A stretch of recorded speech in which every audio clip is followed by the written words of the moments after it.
والله نينك نحريست بدن واي نين هرت فيري نينك رجع إنه حلا عدو جيس وحيحون إنه كذا صح لكن نينك حاسكيس إنه جلجل عسناد وواجب sababtoo xaaskaaga ad inta ku sameynayso xad ma lahan maxaa ku soo haray awlaadi ku dhalay guriga ku maamule waxa waa ii sheeg shalay hooyadaa la noolay shalay hooyadaa la joogta laakiin maanta agteeda joogta marka xaaska ayada laftirkeeda waxay leedahay mudnaan leedahay marka gabdhaha waxa waa in la qadariyo madax la saarta la ixtiraam la xushmeeyo aaday u fiican tahay ninka duceysanaan isku dhaqmo wallahi صح وابين waxa way nimanka dhan hadda waxay dhahaan anaga afarnaaga noo bana anaga afarnaaga soo xaq aad galaysiin xad ma lahan markii shalay gabadhas guursanaysay waxa sameynaysiin lacag yar ay ku soo raacay ama hanti yar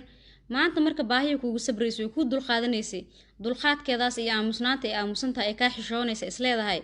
bari wuxuu hagaagayeen bari waxila bari insha Allah la khayr inta leedahay marka wax heshiin waxa sameynaysiin lacagtaas iyo waxaas ay heshiin gabadhi ma ku qorxinaysaan oo qof kala keenaysiin musnaanteedii ka gadilaysaan waxa u roonaanaysa markii baahida iyo dhibaatada lagu noolaa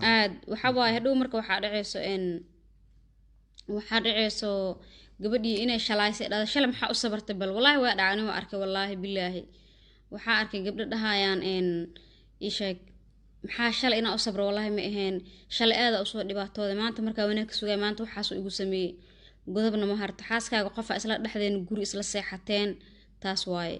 marka raganimada ma ku jirto in xaaskaaga aa u adkaatid wallahi raganimo taas ma la dhaho kaas nin rag ma ahan ana hubo nin rag ma ahan ninka naagtiisu u adag waxa waaye nin rageed waxa la dhahaa ninka reerkiisa u dabacsan nin rageed waxa la dhahaa ninka xaaskiisa daqiiqad yarta uu ka maqan yahay murugoonayso ee dheesa wuxuu kaaga tagay banaanka duu shaqo waxa uu aaday ka murugeyso laakiin nin inuu joogo inuu maqan yahay la kala jecleen kaas nin ma ahan nin aan naxariis lahayn nin ma ahan ma fahanteen waxa ku saharay gabdhahan shalay waxa waaye gabadhan shalay waxay kaaga soo tagtay hooyadeedii kaaga soo tagtay walaalaheedii kaaga soo tagtay gabar qurux badan ay ahayd inta soo wiilal ay jeclaayeen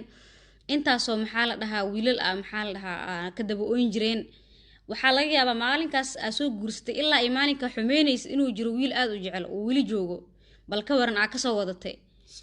gabar waxaa laga yaabaa ka baran habeen iyo maalin hooyada la seexan jirtay walaalaheed la farxi jirtay la qosli jirtay inaadna habeenka tagtay oo ka soo dhaxdid ee kaligeed iska murugooto amrugu ku nooleysay ilaa afar waa banay sax waa ilaa afar wuu banay laakiin waxa waa ilaa waajib ka dhigin hadana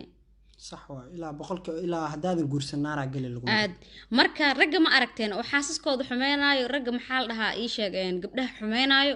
wax kale ma ahan waa nimanka nacasiinta aan aqliga qabin fadhi ku darray fadhiyaan banaanay iska fadhiyaan waxa way qaarkood xaasaskooda ka sheekeynayaan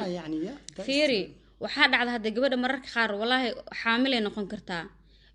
walacay noqon kartaa gabar qofti ah oo ilmo dhashay way dareemaysaa xaaladda uurka fiiri ninka markii laga rabo gabadha xaaladaas ay isqurxin karin xaaladaas ay yani wax cuni karin ee wax fiican sameyn karin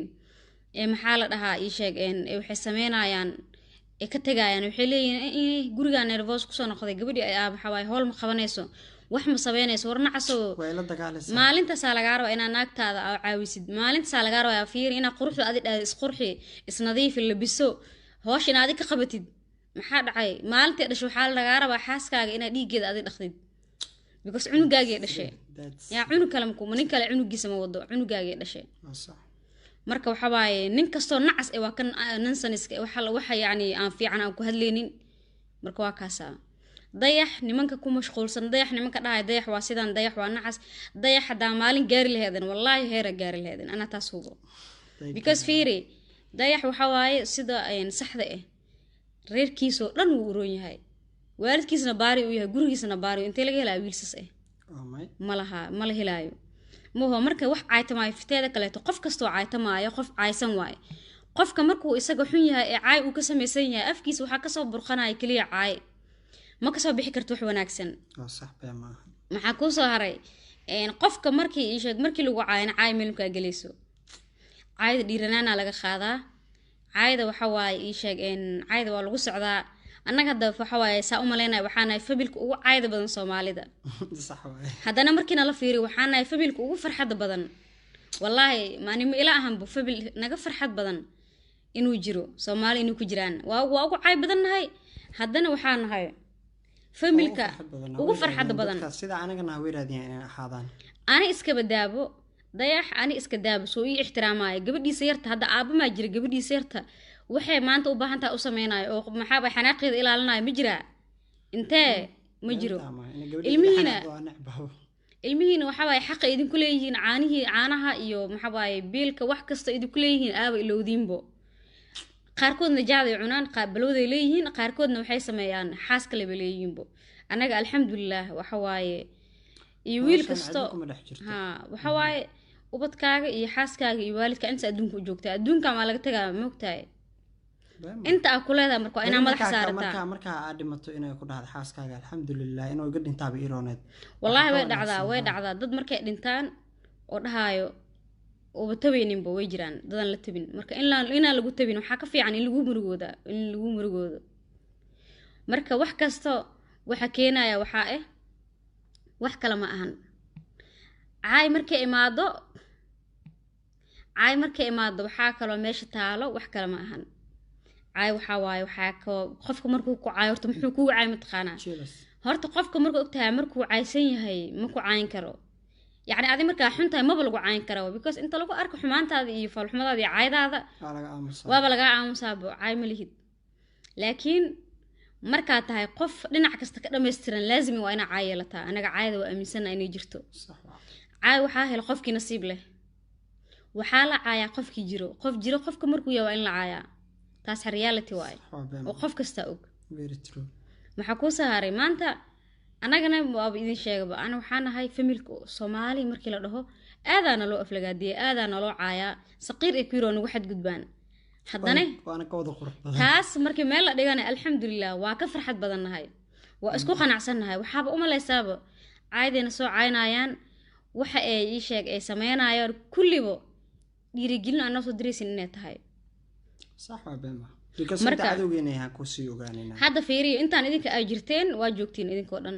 waa caytamaysiin dadka yacni qaar inta caytamaysiin anaga waa soconaa maalima dhutine maalima joojina waa maya waxa maanta maaganahay waa sii sameynaa ilaa ay maanta ani asi ganacsi sameysano ilaa maanta Soomaali anagoo joogno Dubai looga soo shaqeeyo Dubai maxaa la dhahaa howlaheena kale ka sameysano waa fanaan haddana waxa waaye fikirkiisa kale taa u qarsoon maxay keenayo isla tashiga waaye alxamdulillah nolosha isla tashiga marka inta asaaga ku mashquul lahayd inta asaaga dhii lahayd een waxa soo yahay sidaan u yahay inta comment ay qoraysid hal mar buug kala feedo sheekooyinka akhriso sheekooyinka taariikhda Soomaaliya soo bar soo akhri wallahi waa mashquul beenta ma wallahi inta qofkaan fiirinaysid hada ay u qoraysid hal mar bax buug kala feedo akhri maxaa la taariikhda wax kale ma aha dadka heerka gaara waxay ama hooyada iyo aabaha u tag nolosha hore iga sheekeeyay hooyada u tag lagu riix wax u sameey inta kaaga qayr badan qofaada aqoon ku lumilaad cayn leed marka alxamdulillah waxa waay wax kasto ilaahay ku siisto alxamdulillah la kulay anaga caayb ha noqoto af in laga caayo in qoraalna laga caayo in maxaa